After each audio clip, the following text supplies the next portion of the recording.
دعا کے آداب ہے۔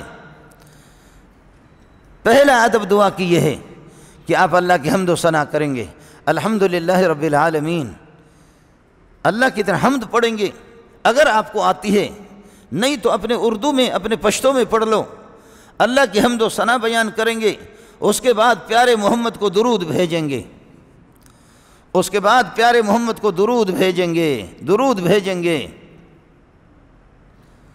تیسرا مسئلہ یہ، اپنے آپ کو سمجھیں گے کہ میں کچھ بھی نہیں، جو کچھ بھی ہے تو ہے۔ اپنی عبدیت اور اپنی ذلت، اپنی بے کسی کو بھی سمجھنا ہوگا، اپنی گناہوں کا اور اپنے یہ کہ معصیتوں کا اور اپنی غلطیوں کا اعتراف بھی کرنا پڑے گا، اقرار کرنے پڑے گا۔ پھر اس کے بعد آپ سوال کریں گے۔ پھر یہ کہ 5ویں نمبر پر یہ گریہ ازاری کر کے، یہ کون سی دعا ہے؟ امام صاحب کہتے ہیں اللہ ہمیں معاف فرما دے، آمین، اللہ ہمیں بخش دے، آمین۔ لوگ ادھر ادھر دیکھ رہے ہیں، یہ مذاق ہے دعا کے ساتھ۔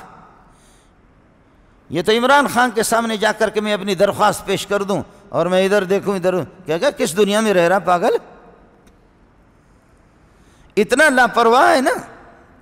نواز شریف کے سامنے جاؤں اور ادھر ادھر دیکھتا رہوں اور ٹس سے مس بھی نہیں، ان کے آداب اور ان کی مجلس کے آداب کا بھی لحاظ میں نہ رکھوں، تو وہ بھی جو بیدار دماغ ہوتے وہ سمجھتے ہیں، وہ بھی سمجھتے کہ یہ بندہ اس کی کیا کیفیت ہے، کس حال میں میرے پاس آیا ہے۔ خطیب صاحب نے رٹا لگا دیا ہے، اور اللہ آپ کا بھلا کرے، لوگ بھی آمین آمین کہتے جا رہے ہیں، کوئی یہاں پر کھجلا رہا ہے، کوئی اپنے آپ کو۔ دعا ہر آدمی کی اپنی حاجت الگ ہے، ہر ایک کی ضرورت الگ ہے، ہر ایک کی مشکلات الگ ہے۔ ٹھیک ہے، اس اجتماعی دعا میں دل کی گہرائی سے آپ متوجہ ہوں، آپ آمین کریں، لیکن آپ اپنے مسائل اللہ سے مانگیں، اور جتنا بھی ہو دعا وہ آہستہ سے ہو۔ ہم لوگوں کو عادت ڈالی ہے لوگوں نے، مولوی بھی زور سے اگر دعا نہ کرے، ہم بھی بس اوقات آپ سے مجبور ہو کر کے ہم بھی کرتے ہیں، ہم نے بھی رٹا لگایا ہوا۔ لیکن اصل دعا وہی ہے جو اخفاء کے ساتھ ہو، آہستہ۔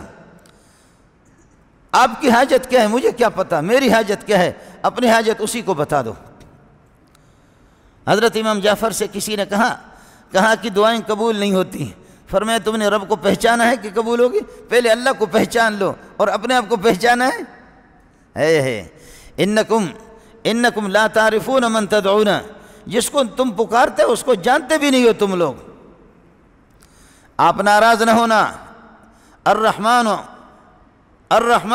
فاسأل به خبیرا، الرحمن فاسأل به خبیرا، 19واں پارہ ہے، سورہ فرقان ہے۔ الرحمن، اللہ کی معرفت کسی اچھے عالم سے جاؤ پتہ کرو۔ ہاں، کالج میں بھی پڑھ چکا ہوں، نہیں ہوتا۔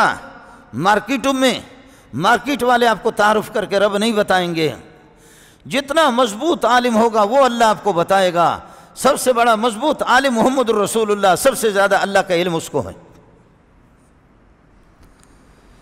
سب سے بڑے مضبوط علم والے انبیاء کرام علیہ السلام، سب سے زیادہ ان کو۔ اس کے بعد سب سے زیادہ مضبوط علم میں ابو بکر ہے۔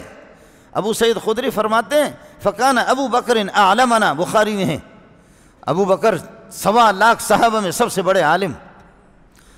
قرآن کہتا ہے فاسأل الرحمن فاسأل به خبیرا، اللہ کو پہچان تو لو کہ جس سے تم مانگتے ہو وہ ہے کون۔ گریہ ازاری کرے رات کی تاریکیوں میں، ساتھی خاص طور پر ان دنوں میں اللہ تعالیٰ سحری کے لیے ویسے اٹھتے ہیں، 10 منٹ پہلے اٹھے، وضو بنا کر کے آپ نے یہ ہے کہ تہجد پڑھ لی، کیا کہنا، الگ کسی کمرے میں عادت رونے کی بنا لو، رونے کی عادت بنے۔ جن ساتھیوں کو رونا آتا ہے وہ اللہ کا شکر ادا کریں۔ جن ساتھیوں کو رونا آتا ہے، تنہائی میں رونا آتا ہے، ایسے مولوی صاحب تو لوگوں کے سامنے روتا ہے تاکہ چندہ زیادہ دے دیں، اس قسم کا رونا نہیں۔ یہ رونا، یہ نعمت اللہ نے مولوی سے بھی چھینا ہے۔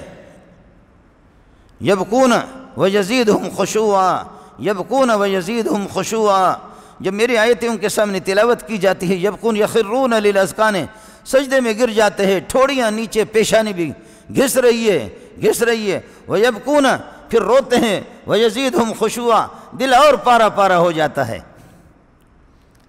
ویزیدہم خشوعا۔ اس لیے ساتھیوں سے گزارش ہے کہ سحری کے ٹائم پہ جب آپ اٹھتے ہیں 10-15 منٹ پہلے اٹھا کرو، وضو بنا کر کے کسی کمرے میں بیوی بھی نہ سنیں، اور جب وہ یہاں سے گزرے گی، بچے یہاں سے گزریں گے، شاید اس دعا کی حقیقت کو بھی اللہ چھین لے۔ ہاں، کچھ رونا بھی سیکھ لو۔ اور اذانوں کے ٹائم پہ، اذانیں جب ہوتی ہے، میرے نبی نے فرمایا کہ دعا قبول ہوتی ہے، رات کی تاریکیوں کے اندر دعا قبول ہوتی ہے، نیک لوگوں کی جب جماعت ہو اس میں بھی دعا قبول ہوتی ہے، حلال رزق جس نے کھایا اس سے بھی دعا قبول ہوگی۔ مزید ویڈیوز کے لیے آپ ہمارے فیس بک پیج کو لائک کریں اور ساتھ ہی ہمارے یوٹیوب چینل کو بھی سبسکرائب کریں تاکہ کسی بھی ناگہانی کی صورت میں آپ کو ہماری ویڈیوز بر وقت مل سکے۔